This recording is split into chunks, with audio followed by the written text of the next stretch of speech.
Bonjour, bienvenue pour l'analyse d'une stratégie CFD Performance. Aujourd'hui, nous allons nous intéresser à Castor qui trade sur le CAC 40.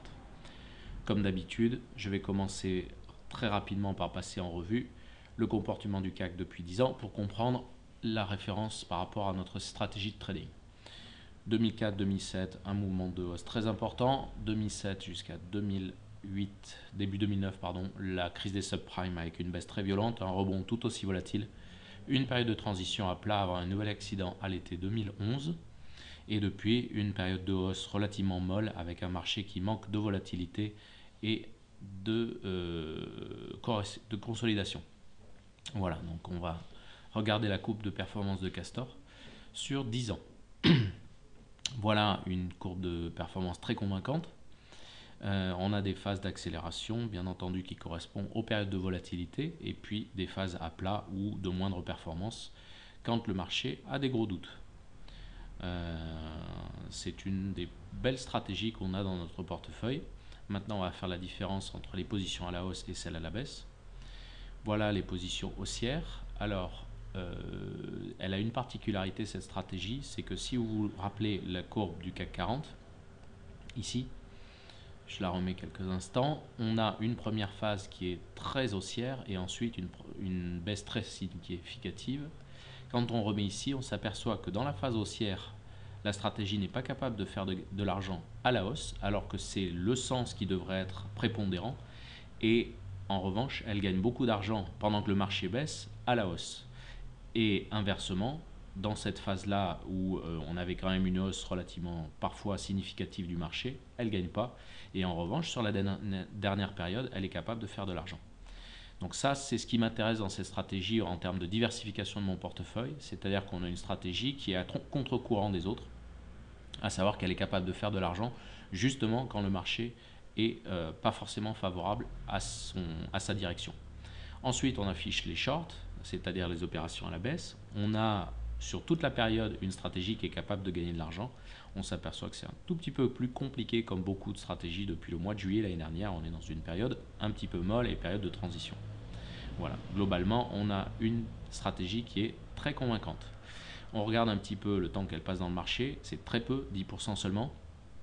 Ça, c'est un chiffre relativement intéressant puisque c'est une stratégie qui va sélectionner des opérations assez rares et qui va en tirer profit. Ça vient, on le verra dans le détail, de cette stratégie qui coupe ses positions quand elle est à la hausse et à la baisse à des moments clés, en fin de séance ou à certaines heures de la journée. Voilà, taux de réussite 50%, très classique, un nombre d'ordres à la hausse et à la baisse parfaitement équilibré, des gains un petit peu plus significatifs à la baisse qu'à la hausse, et puis des gains moyens qui sont un petit peu plus importants que les pertes moyennes. Ça, c'est consistant avec des stratégies de tendance, et là où on le voit le plus caricatural, c'est effectivement quand il y a des gains, ils sont très importants, et des pertes, elles sont parfaitement contrôlées. Je vais passer en revue une série que je regarde très rarement mais qui m'intéresse dans ce type de stratégie. C'est ce qu'on appelle le total trade. Donc ça vous marque le nombre de chaque opération en fonction des gains et des pertes, avec en vert les gains exceptionnels et en rouge les pertes exceptionnelles. Donc ce qui est très intéressant, c'est de voir la répartition de ces gains exceptionnels par rapport à la globalité du marché. Rappelez-vous que j'ai toujours l'habitude de dire qu'on ne gagne que 10 fois par an des gros gains.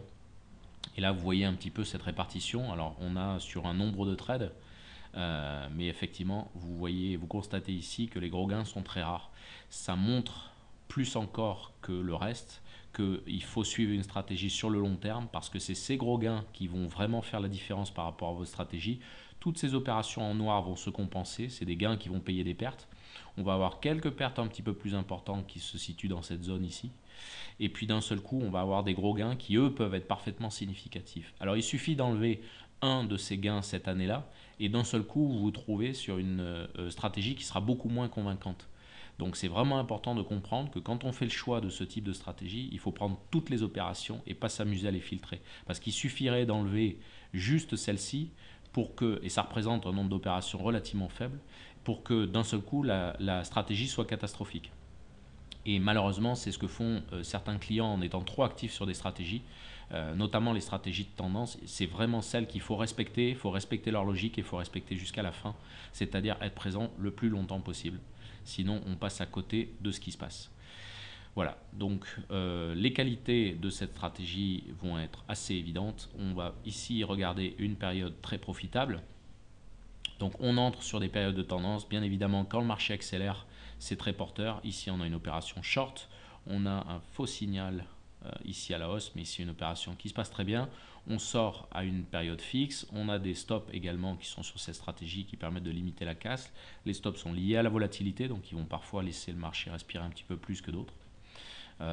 Voilà, donc on sort toujours à heure fixe. Donc au pire, on sera sorti le soir en clôture.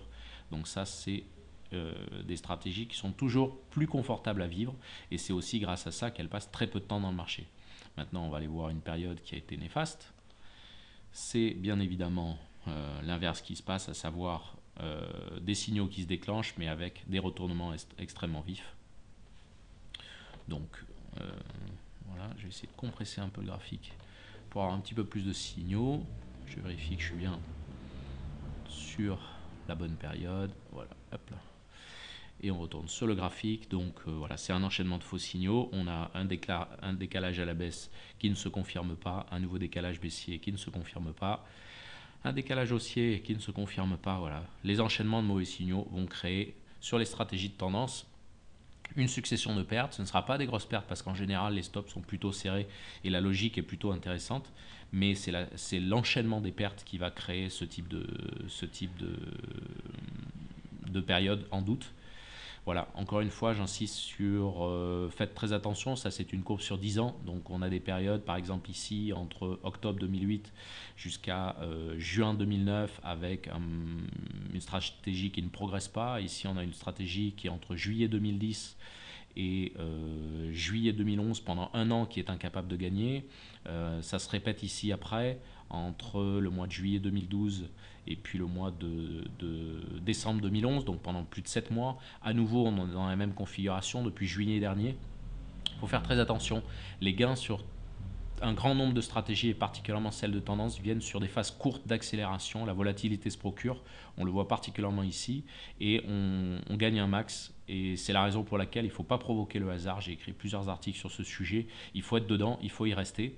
Là, c'est pas un souci, c'est une stratégie qui monopolise très peu de votre capital puisqu'elle est en position que 10% du temps. Donc, elle devrait être dans tout bon portefeuille en stratégie de fonds de portefeuille pour bénéficier de ces efforts à long terme. Voilà. Merci d'avoir suivi avec moi les détails de la stratégie Castor et je vous donne rendez-vous très bientôt pour une nouvelle stratégie.